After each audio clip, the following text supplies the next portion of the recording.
The Book of Psalms, chapter 30. I exalt you, O Yahuah, for you have drawn me up, and have not let my enemies rejoice over me. Yahuah, my Elohim, I have cried to you, and you have healed me. Yahuah, you brought me up from Sheol. You have kept me alive from going down into the pit. Sing praise to Yahuah, you lovingly committed ones of his, and give thanks at the remembrance of his set-apartness. For his displeasure is for a moment, his delight is for life. Weeping might last for the night, but joy comes in the morning. As for me, I have said in my ease, never would I be shaken.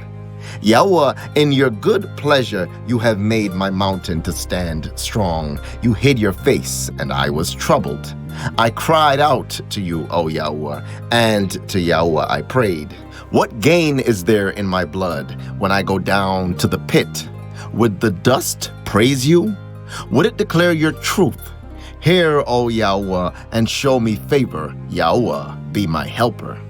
You have turned my mourning into dancing for me. You have torn off my sackcloth and girded me with gladness, so that esteem might praise you and not be silent. O Yahuah, my Elohim, I thank you forever.